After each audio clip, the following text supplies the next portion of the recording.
Friend of God. Bible చెప్తుంది అబ్రహాము దేవునికి స్నేహితుడు. అబ్రహాముకి ఏమని నామం పెట్టుకున్నాడంటే హీఈస్ మై ఫ్రెండ్. నాకు తెలిసి బైబిల్లో దేవుడు కొందరికి కొన్ని బిరుదులు ఇచ్చారు. నాకు బహుప్రియుడని, నమ్మకమైన వాడని, సాత్వికుడని, ఇలాంటి నామాలు మనం చూస్తున్నాం గాని ఇతడు నా స్నేహితుడు అనే సాక్ష్యాన్ని పొందిన వారు బైబిల్లో మరెవరు లేరు. కానీ బైబిల్ చెప్తుంది దేవుడు అబ్రహాము కొరకు ఇస్తున్నటువంటి సాక్ష్యం ఏంటంటే ఇతడు నా స్నేహితుడు. ఎంత లోతైన ఆత్మీయ అనుభవంలో ఉంటే దేవుడు ఆ సాక్ష్యం ఇస్తాడు, ఇతడు నా స్నేహితుడు. చూడండి, స్నేహితుడికి ఉన్నటువంటి లక్షణం ఏంటో తెలిసిన, ఎవరైనా మనం ఒక స్నేహితుడిని కలిగి ఉన్నాం అనుకోండి, హీఈస్ మై ఫ్రెండ్ అంటే దాని అర్థం ఏంటి? మనం ప్రతిదీ అతనితో షేర్ చేసుకుంటాం. మన మనసు ఆ యొక్క వ్యక్తి మనసు కలిసిపోయి మన మనసులో అన్ని ఆ వ్యక్తితో షేర్ చేసుకుంటూ ప్రతిదీ మనం ఆ వ్యక్తికి చెప్పుకుంటే ఆ వ్యక్తిని మనం ఏమంటామంటే ఫ్రెండ్. నిజమే, ప్రతి ఒక్కరి జీవితంలో ఈ ఫ్రెండ్ అనే ఈ క్యారెక్టర్ చాలా ఇంపార్టెంట్ కదండి. కొంతమందిని చూస్తాం,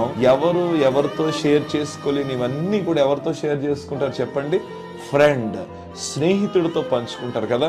కొంతమంది అయితే వారి తల్లిదండ్రులతో కూడా పంచుకోలేని ఎవరితో పంచుకుంటారు? స్నేహితులతో పంచుకుంటారు. ముఖ్యంగా ఒక ఏజ్ గ్రూప్ వచ్చేటప్పటికి ఆ టైంలో ఫ్రెండ్షిప్ కి చాలా వాల్యూ ఇస్తారు.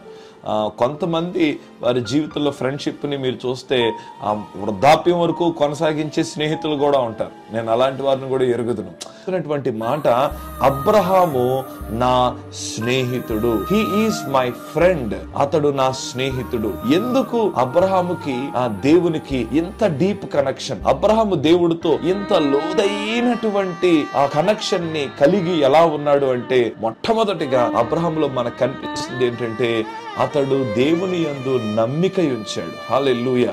ఆ నమ్మిక మనకి ఎక్కడ కనబడుతుంది అంటే ఆదికాండం 12వ అధ్యాయాన్ని గనక మీరు చదివినట్లయితే, ఆదికాండం 12వ అధ్యాయంలో అబ్రహాము దేవుని మాటకు సంపూర్ణ విధేయత చూపించేశాడండి.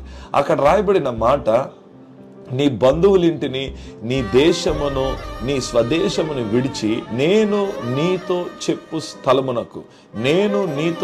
స్థలమునకు నీవు వెళ్ళు అన్నప్పుడు చూడండి, అబ్రహాము తనకున్నవన్నీ విడిచిపెట్టేసి దేవుడు ఎక్కడికి వెళ్ళమన్నాడో, దేవుడు ఏమి చెబుతున్నాడో, దేవుడు ఏం చేయమన్నాడో దానికి సంపూర్ణ విధేయత చూపించి ఆయన దేవుడిని నమ్మాడు. అందుకని బైబిల్ చెప్తుంది, ధర్మశాస్త్రము లేనప్పుడే అబ్రహాం ఎలా ఎంచాడంట?